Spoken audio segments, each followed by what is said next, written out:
Perfect. This is super exciting. So, just to give you a bit of background, I started my podcast, How to Start Up, 4 years ago now, and purely by chance because I had started a business off the back of redundancy 5 years ago and started asking lots of questions, and lots of friends were calling me with advice, and I couldn't take notes quick enough. And so I made this offhand comment. It's like, oh, I should start a podcast and share all this information to everybody else out there who will also be needing this new business advice. And then it was actually my mum in lockdown that said, well, wouldn't that also speak to your future client? Because becoming self-employed all of a sudden and wanting to be active on LinkedIn, but not really sure what to say and what to put out there, I didn't want to just be selling our services as a cold sell. And suddenly the podcast gave me this amazing, beautiful piece of content that wasn't a hard sell, positioned me as a thought leader, showed my network. People got to know me through those pieces, those excerpts just on LinkedIn. And then the podcast, I think now is in the top 25% of all podcasts globally, which is nuts. And obviously the curve does this, but it's really nice to see that it works. And it's a really, really happy accident. And now I would do it even if no one listened, because I get to have these wonderful conversations with entrepreneurs that I would never, ever have the opportunity to otherwise.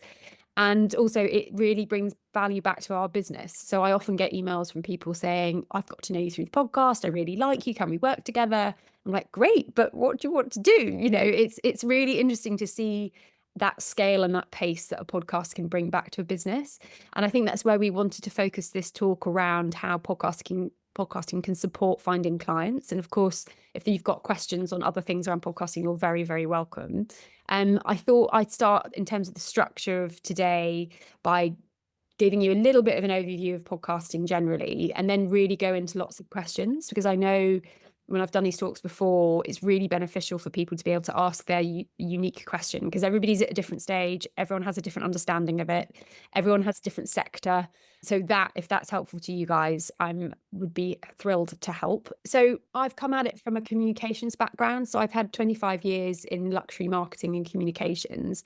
I've worked for brands such as Chanel, De Beers, Shangri-La, Graf, Asprey, Givenchy. I'm now trying to go through my CV. Very fortunate to be very well trained. And I sort of came at podcasting with that messaging, storytelling perspective. And I think where podcasting hits a sweet spot for me, particularly, is it marries that sort of nuanced storytelling, crafting with a little bit of the technical editing and finishing something and editing it up and then delivering it out into the world. So podcasting, it really gives that business an opportunity to position yourself as a thought leader, because by being the host, I'm there present with the guest. I can demonstrate my expertise without having to really sell my wares. I can weave in our company's messaging throughout that dialogue. And the joy of podcasting is that the listener, because it's audio content, it's not served content. I'm sure you all listen to podcasts. In fact, I met somebody yesterday that doesn't listen to any. She's a garden designer. And I was like, what do you mean? What do you do in the garden when you're not listening? That fly on the wall aspect where you're part of that conversation, it's a far richer piece of content because the listener has chosen to go to it. It can't be served to them. And because you're that sort of voyeur, and there's something about audio going into your brain in a different way than visual, because audio's got all the way around you. It protects you from everything that you can hear and that you can't see. And we also listen between 2 and 10 times faster than we can read. So I think audio is, as you can see, the growth in podcasts at the moment is phenomenal. They're only 20 years old. They're only going to get bigger and bigger. It's super exciting to see that Amazon, Google, Spotify have now come into the space in the last 5 to 6 years. It's not just Apple anymore. So there's something about podcasting that people really love. It tends to be quite a positive space. People tend to have really educational, rewarding conversations. You don't really get sort of salacious, gossipy type podcasts. I mean, you do get a few, but it's a very positive place to be when you're looking at your owned piece of content. And I think something when you're looking at the marketing mix of a business where you've got paid, owned, and earned. Paid is advertising where you pay for presence, you pay for the back cover of Vogue, and it's a lot of money. You can control the environment, but it comes at a cost. Owned is where you own your platform. So it's your email signature, it's your Instagram, it's anything that you can own and control to an inch of its life. And then earned media, where PR, where Elise and I have a background in, particularly earned media is where you earn a presence on other people's platforms. So that could be the editorial piece in the FT. It could be an influencer collaboration. It's asking somebody else to have an opinion on your business or your product. And that earned media, and I say earned media because it's actually really hard to get, but when you get it, it's super valuable. And it takes quite a lot of time to get it, but it has more weight because that other person is telling someone else that you're great rather than you is telling someone that you're great. And where podcasting hits this really lovely sweet spot is that it's owned and earned, because you are owning it because you're editing it and you're controlling it, and you can re-say something or edit an answer to say exactly what you want to land in terms of your messaging, but you're earning media on somebody else's platform, i.e. your guest platforms, and they are lending their audience to your business. So it's there's very few parts of content that fit those two together. And from a crisis perspective, I mean, having Elise and I both worked at Chanel, you want to avoid anything negative. So you carry the umbrella so it doesn't rain. Being able to edit a conversation and control it in a positive way so it will go out into the world in the manner that you want it to, but then for it to earn its keep on your behalf and it's scaling and getting awareness and reach back to your business is really, really, really rewarding. Does that all make sense? Does anyone have any questions on that at all? If not, all good. So podcasting, it's something else that I found really interesting from a brand perspective, because a lot of companies you'll have seen in the last 5 years are really narrowing in on community, and community being super important to have loyal customer bases. It's really where you're looking at sales and marketing. Community is something that you'll see a lot in the trade press. And something that every brand and business wants is a community that is growing, but it's quite hard to do when you're a small business at pace and at scale. And the penny dropped for me when we were producing a mushroom tea brands podcast, and they did cold water swims in the Serpentine every week, which is brilliant, but it's very limited to people who live in London that actually want to go cold water swimming and have a cup of mushroom tea afterwards. They really wanted to scale their community, and to be able to do this virtually, creating these assets, these long form storytelling opportunities through podcasting, has given them that opportunity to really reach at scale a far wider audience. It also, for them, they're a really good case study actually for podcasting, because there's a lot of controversy around mushroom tea and the fact checking behind it, and is it actually going to work? And they can weave in their barriers to entry that their customers often have through that messaging, through their conversations within their dialogue in the podcast. It's the same with speaking to a luxury cruise company. And the assumption is that if you go on a luxury cruise, you have to be retired and American. And that's completely wrong. Cruising needs to be repositioned. I personally think I absolutely love going to far-flung places on a boat. In a podcast for a luxury cruise industry, they can weave in those mythbusters, if you like, very subtly. So with the listener on the commute in London on the tube is going, no, well, I'm not retired, I can't go on a cruise. And they say, well, we hiked this mountain for 6 hours and then we did this submarine dive. And that person automatically goes, I could do that. I want to do that. So you can, if you have a sales team, and depending on which sector you're in and how your business is run, you could interview your sales team to say, what are the most commonly asked questions you get from people who are not keen to buy from you, and weave that into your messaging to get that client on board, and in a really sort of subtle way. So the community element is super important. So you, throughout social media, obviously podcast lives within the podcast app, but then you can grow your podcast through Instagram, LinkedIn, TikTok, Twitter, newsletters, websites. All of those channels can feed back into the podcast listenership. So they like feed each other, as it were. The content part is super important as well, in the sense that everybody's striving to have rich content. As a team yesterday, we met and we were all a bit like, oh, please let there be a backlash to this entrepreneur bro culture on LinkedIn of, my life has been awful, yet I'm going to succeed as an entrepreneur because, and they're selling their soul to LinkedIn.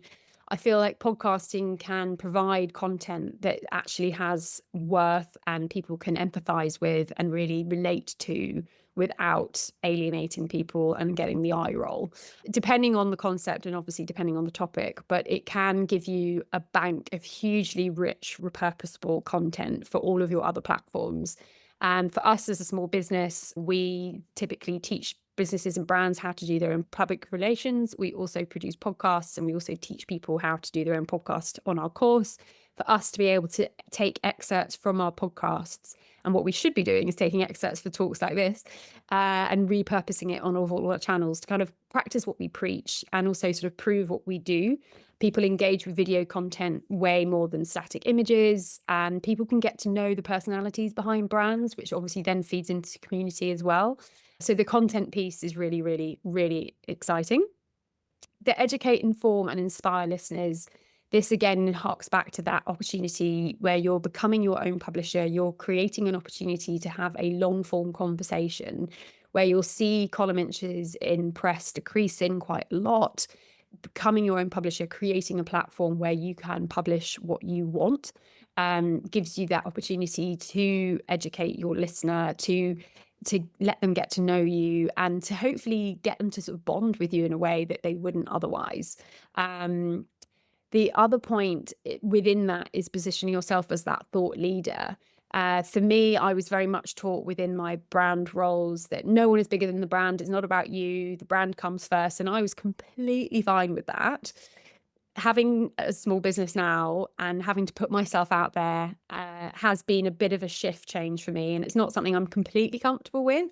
Last year, I really pushed the boat out and thought I have to do my own PR. I have to show my clients how it's done. I pitched to go on Trini's elevator pitch. I did a TEDx talk. And while it was quite nerve-wracking and quite a lot of work, I was like, well, actually, this is part of my job as running a small business. And putting that content out there and then talking about it within the podcast that I host, it lets people relate to me more and know that I am running a small business that is working with other small businesses and I'm part of their community. So it's been really interesting in terms of that. As much as I wouldn't say I'm a thought leader, I do have expertise and I do have skills that I need to market to my clients. And through the podcast, I'm able to do that in not an egotistical way, I hope. And hopefully someone will tell me if, well, I know someone will tell me because my mum is our qualified proofreader and we pay her to do all our proofreading. And she listens to the podcast and writes the show notes and she would definitely tell me. So it's just a really, for me, a very comfortable place to be where I have to market my own business. I have to market myself. It does it in a way that I feel comfortable with, and also allows our audience to understand me, get to know me, understand my background. My coach has told me I need to get better at name dropping and putting skills in there a little bit more so we can all improve. But it gives you that platform, I guess is the thing I'm trying to say here. And it can also open up additional revenue streams. We've been fortunate enough to be approached by Monday.com and Getty Images to sponsor our podcast. And it's something that we're really looking at now of like, if we were to take a sponsor, who would they be? What would they look like? Do we want to have that opportunity to work with somebody? How would it be a collaborative approach that would also make sense to the business without devaluing the editorial platform that we have? So there's that. We've started doing events with our guests. We're going to bring listeners to the table in real life so they can actually meet them. We did an event for the 100th episode last year, which is a huge success. And it's just one of those things that once you start doing, you can take it anywhere. The podcast itself, it's its own brand, its own product, but it has lent itself to talks, webinars, seminars, events, networking events, communities. And the community that we've built through the podcast has been so rewarding in the sense that people have met board members, employees, investors. When people tell me it's really great, I'm sure it happens and they don't tell me as well, but that itself has been fantastic. So it's not just revenue streams for our business, but it's also that dot connecting element between that community that we've created. And I've mentioned this before, that it opens up an opportunity to answer those barriers to entry. So if you've got a product that needs a little bit of explaining, it gives you that long form chance to do that in a soft selling way. Any questions on that? Joseph, I feel like you have a question. Yes, Deb and I are in a business together. It's called a menswear business.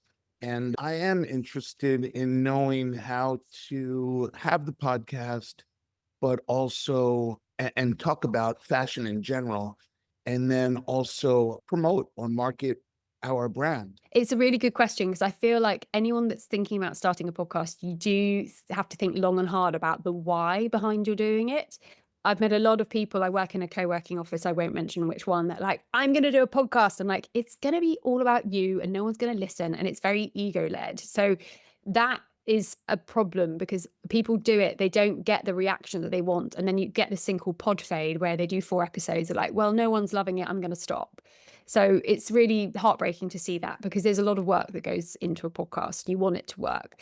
So I think the best question, this is what we do with either our podcast trainee clients or when we produce a podcast for a client, we sit down and do a lot of work around the strategy and the concept and the why.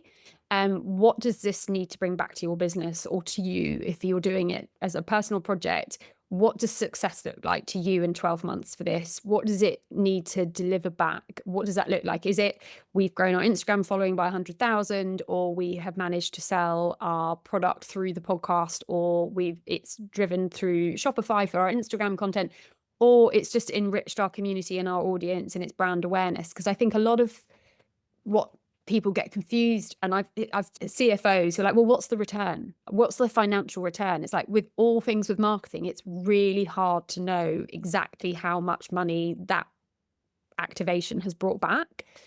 In your gut, you know it has done many, many, many things. And that list I just rattled off earlier, if you know that that is your success metric, that you're going to build a community, you're going to scale your brand messages, you're going to reach more consumers in a controlled way that you're content with, you position yourself as a thought leader, that success metric is great. And I think with your fashion podcast, it's important. And a lot of work we do on our concept stage is looking at the competition. I lived in Australia for a while. I was head of communications for Chanel Australia for 5 years. And someone said, it's the shark you can't see that bites you. And I'm like, oh God, don't like that. But it's very much a case of if you know your competition, you then know how to succeed. You know where you're sitting, you know how to categorize your podcast, you know how to differentiate. You can look at others who are successful and learn from them too, of like, well, actually, fashion podcasts perform really well at 20 minutes, not 40 minutes. Doing that audit work at the beginning of knowing who is out there, who's doing it, who gets cut through, who you respect, and the ones that you don't like, why you don't like them. I remember once when I left Chanel to move to Shangri-La, I did a lot of research around roles and I interviewed for jobs I never thought I wanted, purely for the practice of like, well, why don't I want that job? Oh, it's hosting global fashion events. I know I don't want to do runway events. I want to do more niche events or whatever it might be. Doing that audit work as to what's good, what's bad in the marketplace across any element of business is super helpful. So for you to be able to start working on your concept, have a look at the competition in the fashion space, work out what you like about the particular podcasts that are out there. Where does your heart lead you in this? Like, what conversations do you want to be having? Because it's so broad. It could be craftsmanship, it could be sourcing, it could be materials, it could be sustainability. You can have a look at what's trending in the media to see what press are covering, to then work out what audiences want to listen to. Something that's quite useful is a website called Answer the Public, which will tell you what people are searching online. So you can do some research that way as well. And then that will start to form like, well, I want to have 5 people per episode that we're just going to chew the fat about what's happening in the fashion space this week. Or I'm going to speak to leading designers across the world about how they have started their brands or niche down. There's something really weird about podcasting. It's the more niche it is, the more likely it'll succeed. So if you were to do a podcast on blue knitting or knitting with blue wool, you do actually quite well because people who really want to knit with blue wool will find you really easily because the keywords are all there. If you're too broad, the listener doesn't really know it's for them and they're not really sure they need to come back and listen. And there's something with podcasting, the more drilled down you can get within a podcast, the more likely you really find your true listener slash client slash community. And zeroing in on that will really help with your guest management, your guest curation, your key messages within the Q&A.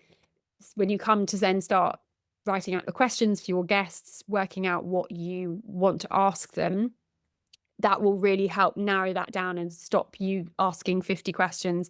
Again, this wonderful client that we have, he sent me his draft questions for the first episode. I was like, that's going to take you 7 hours to get through all of that. You literally need like 10, because guests love to talk and will probably answer the question 3 times and then you'll edit 2 of them out. But really narrowing in on it, I think, is super important, especially in fashion, because fashion is such a big, broad topic, and we all know fashion weeks throughout the world.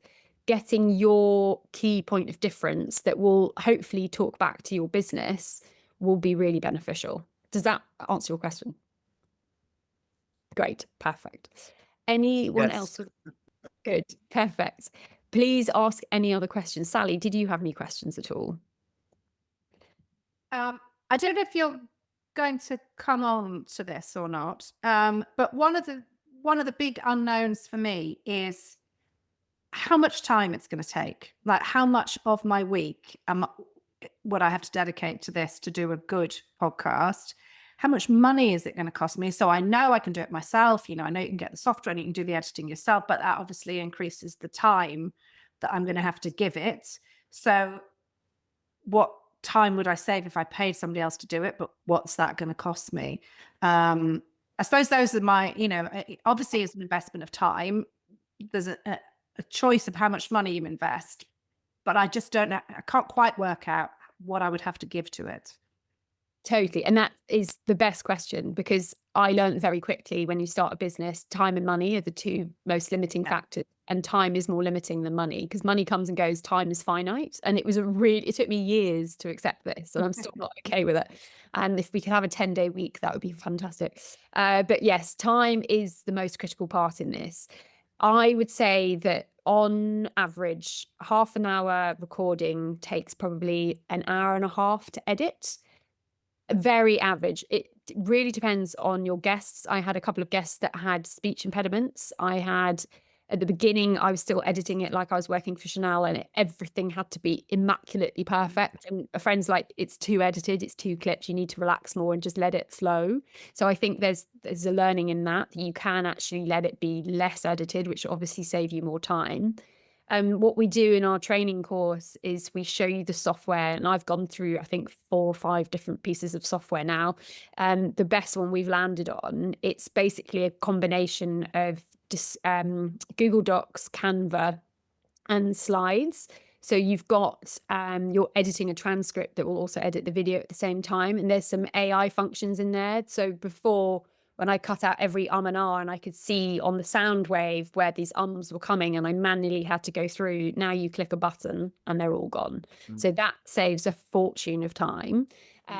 But I would say we are proactively going after guests, and we're also receiving guest requests to come on. Guest requests to come on is far easier to lock in terms of scheduling, because they're already keen.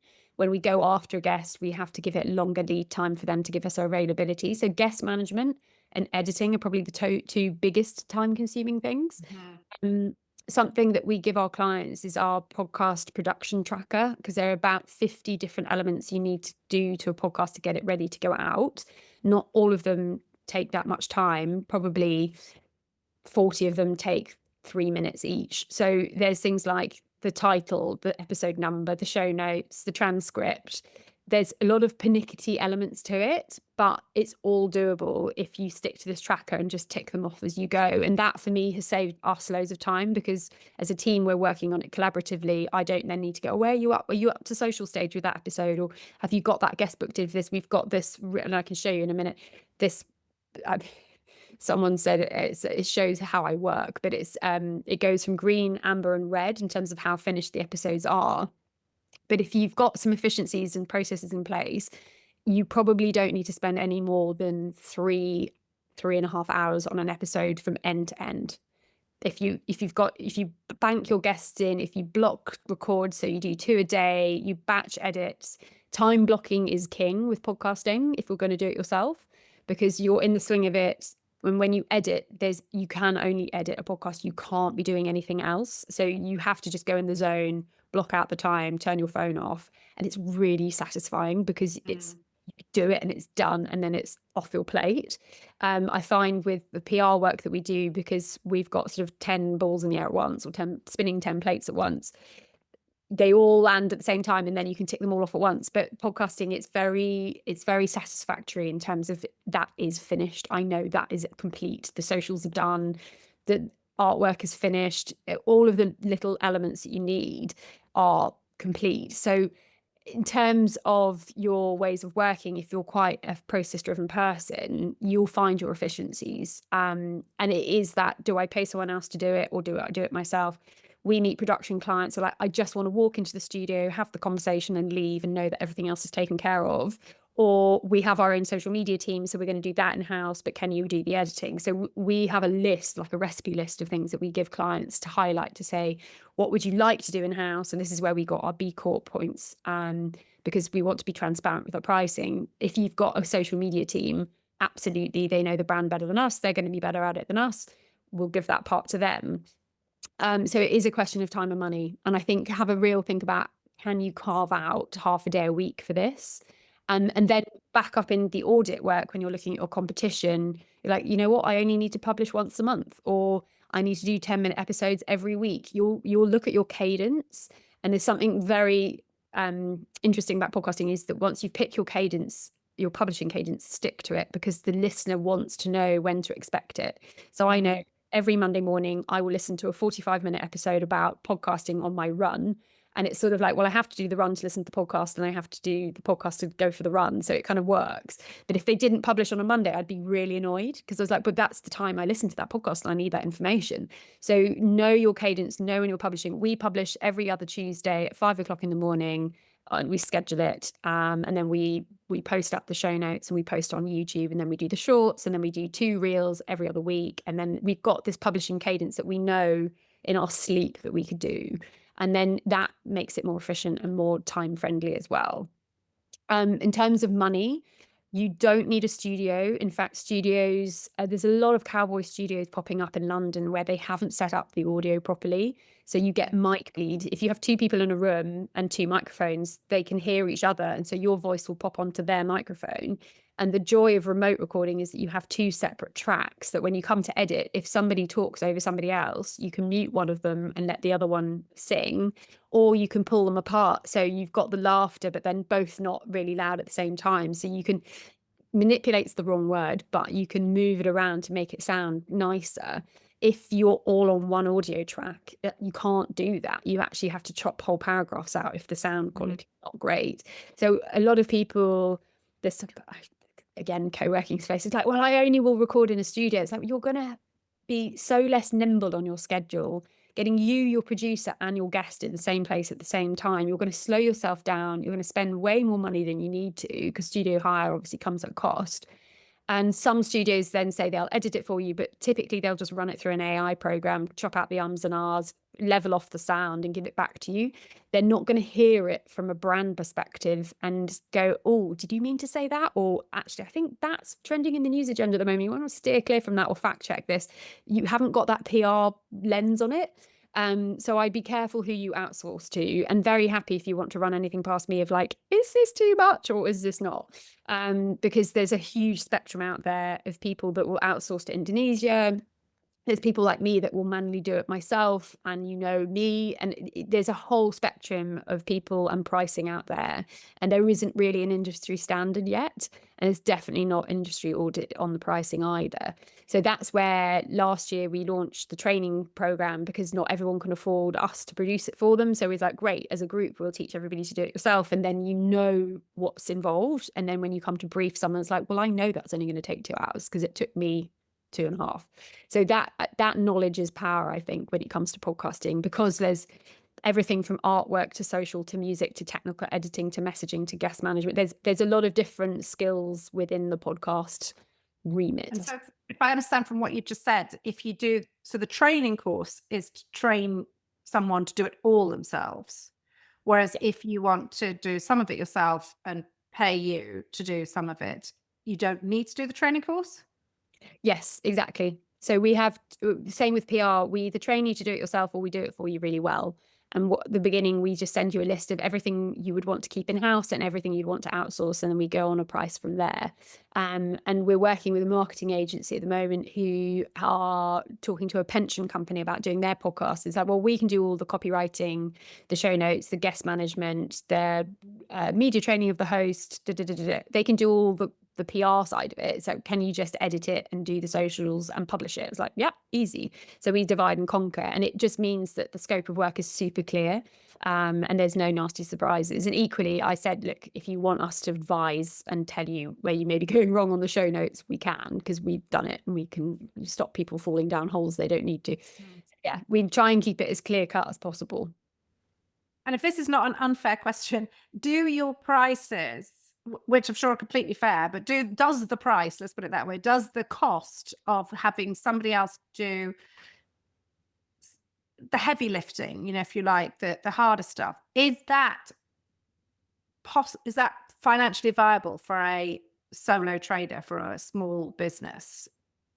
I would have no idea about your revenue, so I wouldn't want to comment. No. But we price it in terms of what we feel the value is that we're offering. So the training course, we price at 2,500 plus VAT, and we offer 40% off as part of our B Corp commitment to anybody that is eligible, which most people are, which is great. And the podcast production, it really is going through that recipe list of exactly what you want and what you don't want, but it is far, far, far more economical to do the training course. And obviously, because you're doing all the work. And the training course, we've written, I think, 10 guides. We have two-hour webinars a week that we record and send you. And then that includes 2 one-on-ones with me that's batched in 15-minute chunks. So when you get stuck, and it's really nice, but also really like, I can see how many different problems everybody's having. I got a message from Sophie, who's just been on MasterChef and launched her podcast, How to Cook a Gremlin. And she said, so the editing software is doing this and and it was such a unique problem to her. I was like, great, let's have a 10-minute call and I'll fix it for you. And it just saves her going through hours of pain of like, but why isn't this working? Because you're using Canva, editing software, publishing software, writing technique. There's a lot of different skills coming in that all need to talk to each other. And something I do say to all of our clients is, before you have a complete meltdown about something, check your Wi-Fi, check if it's the software having a meltdown, check your device, and then go and make a cup of tea, because sometimes it's just a glitch, because all of this is happening so quickly.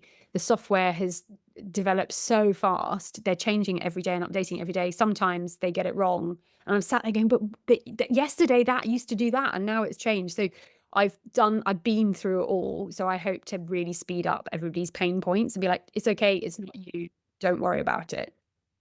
Because it's a whole new way of working. There's a business coach who used to work at Hobbs Bazaar, who said, she just messaged me yesterday and I nearly cried. She said, I'm actually really loving editing now. I'm like, yes, it's working. This is great. She's like, I did what you said. I told my kids to leave me alone. I put my headphones in and I got on with it and it's great. It's done. I was like, brilliant. So it's that. But then she said her question about something else. And I was like, that's easy. That's just this. But I think because there's so many different little elements to it, while the webinars will give you all of the bulk information that you need to do it, when you get going, there'll be particular things you come up against that you're like, I'm completely stuck on this particular part.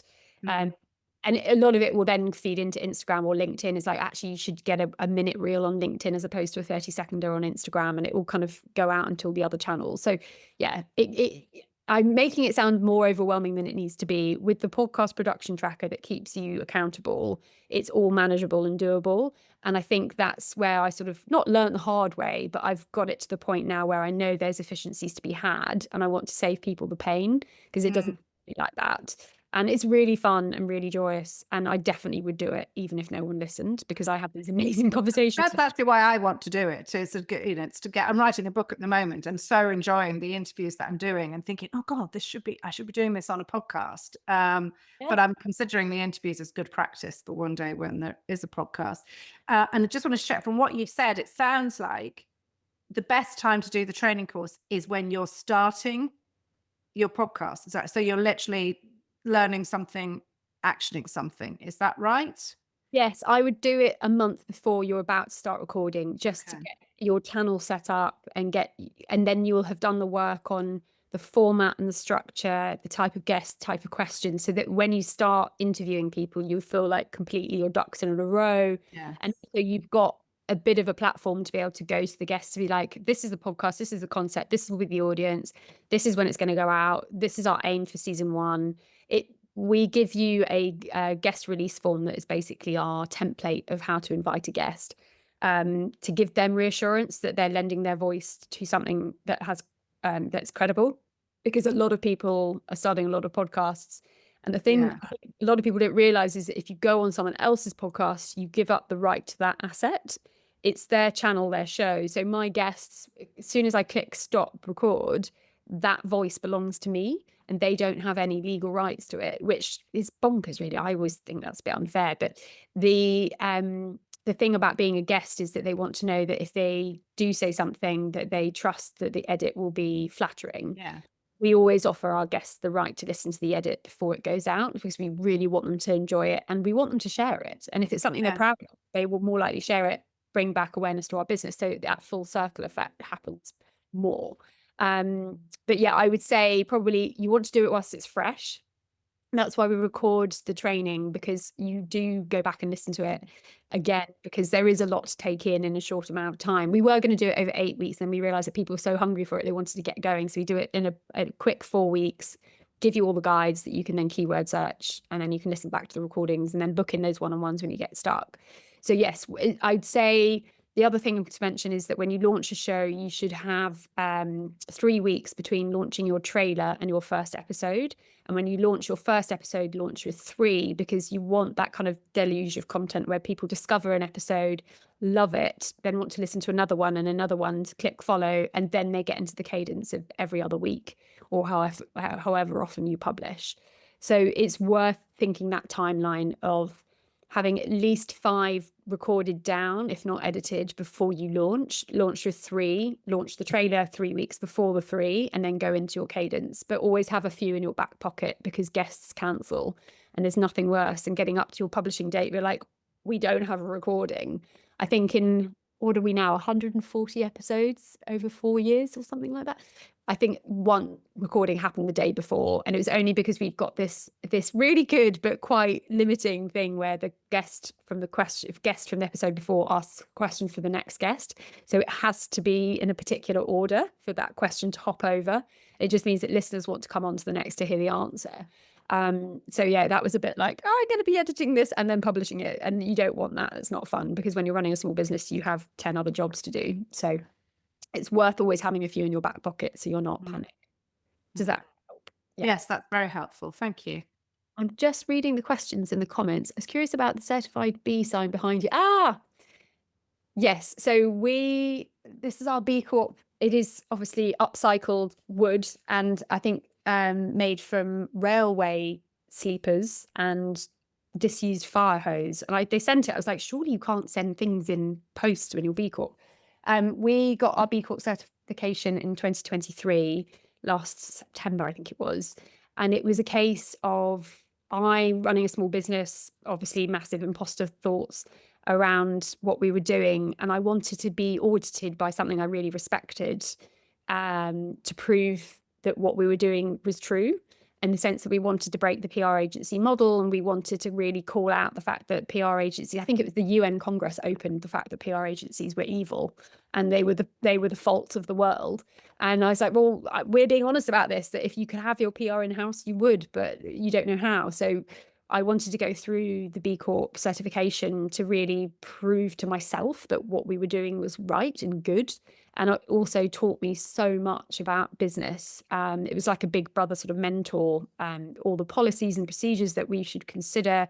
And obviously we have a long way to go, but it was a really good, if not very time consuming thing to do, but really, really rewarding. And it taught me a lot, because I think, again, you come out of a big brand and you're running a small company, you don't have a boss and you don't have a CFO and you don't have training, and you have to work it all out for yourself. So having that mentorship of B Corp has been really, really valuable, and I really recommend it. There was a company called Sid Connects that helped us go through it. Similar to our podcast training, they do it for B Corp. They hold your hand and will take you through the process of like well, this is how you answer that question, and do some work on this, and then that will help with points over here and stuff like that. So that was a really helpful thing. And then are environmental performances attainable with a podcast from a tech point of view? Interesting question. I need to do that in our next audit. Basically, I have a problem with any company that says they're sustainable, because the minute you turn on a light, you're not sustainable. And my catchphrase that my team have heard way too many times now, that if you murder someone with an axe every day, you're a sustainable axe murderer because you're repeating it. It doesn't mean that you're good. I think B Corp is very much about sort of being ethically bringing sustainable practices in. So from a tech point of view, yes, we're using electricity. Yes, it's depleting, but where we try and then offset it somehow, we will. But yeah, it's definitely a good question to ask. And that's, again, another reason not to fly guests into a studio and carbon footprint. So there's always going to be a cost, but it's trying to minimize the cost as much as you possibly can. That was from Simona, who can't unmute. No problem at all. Feel free to send messages here, Simona, if you want to. Any other questions at all on anything podcasting? Hedy, no. Hi, nice to meet you. I have a quick question about duration and length of time. So I put audio readings on my website regularly, have done for several years, and I find that 10, 15 minutes is sort of my sweet spot. Also, when I give live talks, sort of if someone hires me for a live talk, they sort of say that 30 minutes can feel like someone's talking at them. And I'm curious what you think about duration. I think it's really interesting. You already know the sweet spot, and that's what we encourage people to do before starting a podcast, is to really look at that segment. You'll see on Apple the categories that you can go into. So if it's arts and then educational, or is it business and then entrepreneurship, or is it health and wellness and then mindfulness, whatever the drop downs are, look in that space and see what's performing well, and that will be the duration that you want to go for. Or you can completely put your entrepreneurial lens on it and be like, right, well, actually, we know that 2 hours is going to do really well because we've got so much to say. It's unlikely. Our attention spans are really small and short. And with a new show, it's probably best to start with a shorter length to get people engaged and enjoying it, and then kind of warm them up. I think Joe Rogan would have started at half an hour, and now he's 3 hours, 4 hours, whatever it can, because he's got the weight behind him.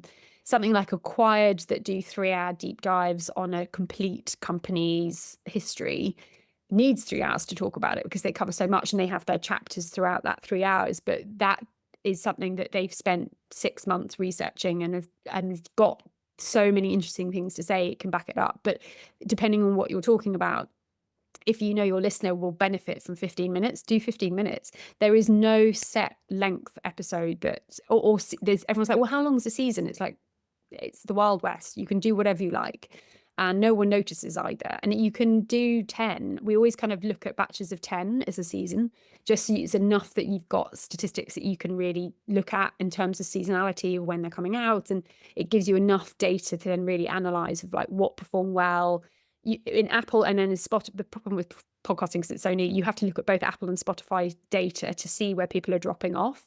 There's no one aggregated thing that will show you all the data that you need, but you can see, well, actually people always drop off at 8 minutes, or people are lasting till the very end. Maybe they want 5 more minutes. But also in that audit where I think, when are they going to be listening? Is it on their commute? Is that probably going to be half an hour? Is it a lunchtime walk? Is that 10 minutes? Or is it a quick 5 minutes that they've left their kids next door and they've just got 5 minutes to breathe and think for themselves? Like, whatever it can be. And you could do 5 minutes every day, or you could do 5 minutes every other week. It really is finding that cadence that your listener will benefit from, and just sticking with it. I think that commitment to it is really important, and it's a long game. You can't expect like Joe Rogan status week 1. I think if you give yourself 6 months to a year of trialing this, learning it, and growing it, and your gut feeling will tell you where it's going in the right direction, you'll really sculpt it into something that you're like, right, this is what we know. We're 35 minutes every other Tuesday, and it works. So it gives us peace of mind that we don't have to question that and waste more brain power on that. Cool. Okay. Thank you so much. Pleasure. Any other questions at all? Joseph, I know you had a couple, maybe. Very welcome to ask. I'm good, thank you. It was very educational, and I'll follow up with a one-on-one with you after. Perfect. Great. Sally, sorry, you were going to ask. No, just a very practical one. At the beginning, you said, what's the best place to look at the charts and then to find out the information? So you very sensibly advised looking at our competitors. I would look at Apple Yeah. Podcasts, and you go in and you can see new and noteworthy, and it gives you all the different categories in there. And the top 10, there's a person at Apple that will create like an editorial top 10. And there's a form that you can submit your podcast to get in their eyeballs and hopefully land in there. But look in there to see what's ranking quite regularly. There used to be a company called Chartable that did this for us across all of the directory hosts, but that folded, I think, last month, unfortunately. But yeah, I'd say Apple is still 50% the dominant player. Spotify are kind of playing between being part YouTube, part Apple, and they're trying to get people solely onto Spotify. So we in the podcasting space, there's a lot of animosity against Spotify. It's quite funny. But Apple is a pretty good benchmark, I'd say. And just Google top podcast for X and see what comes up in the news. There's a few columns and articles written on podcasts. There's not a huge amount, but there are some. And just see what the press are noticing as well. And if there aren't any, then there's a niche, and that's all yours. And then, yeah, it's worth thinking about sort of what is your unique point of difference with that. And just sorry to finish up on the cost element. In terms of not having a studio, that means you can record at home. And my team are always going on at me about my backdrop and it's not professional. I need to set up like a fake studio at home. I'm like, yeah, fine. You can tell how into it I am. You just need a USB microphone, and that's £65 on Amazon, a Samsung 2QU. You plug it into your laptop. And I had friends at the BBC tell me the sound quality was great. So if they're fans, then I believe them.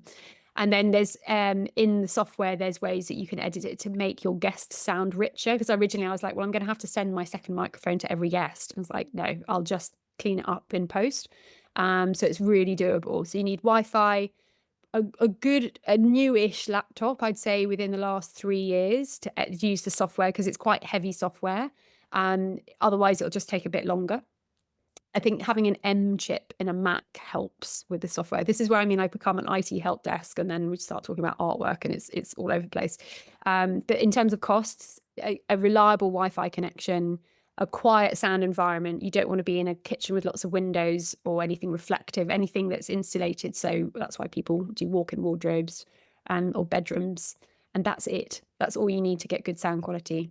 Cost for we use Buzzsprout as a directory host. That's £15 a month, just to have the podcast then RSS feeded out to all of the like Apple, Spotify, Amazon, and the editing software that we recommend is around £15 a month as well. That's it. So yeah, I hope that helps. So it can be very low cost in terms of money, and then the less you spend on stuff, the more time you need to put into it. It's quite a good way of thinking about it. Hedy, there's a question from you. I would tend to use After Effects for editing something. Is that something? Yes. We use Descript as the editing software, and you can add in any sounds. If you go through sound libraries and you pick music, you edit all that into Descript and you layer it all in, and then you can, when you come to create the social media, in terms of you become a video editor effectively. You can spice and dice your brand in, your logos, your headshots, any B-roll footage that you've got. You really, the sky's the limit. And once you get the hang of it, and depending on your proficiency with editing, you can do the basic audio edit for the podcast. But then once you get practice, you can become quite a cool video editor for social as well. And then ping it out on all of your platforms to draw attention to it, which helps. My last question, is how often do you run the training courses? We do them every month, and we're kicking off next Tuesday, I think it is, but we're flexible. Depending on who's joining that month, we find a time that works for people. So it's, every month, 4 weeks. Thank you. Pleasure. Well, I think it's 20 past. I'm sure everybody needs a bit of a lunch break, so I'll stop unless anyone has any questions, but feel free to book in time if you want to have a chat afterwards. I'm very happy to continue talking. And if you've got any further questions, just let me know. And good luck. Keep me posted. Thank you so much for your time. Thank you. Thank you very much. That was really interesting and helpful. Good. Wonderful. Thanks, Thank everyone. you. Thanks. Bye.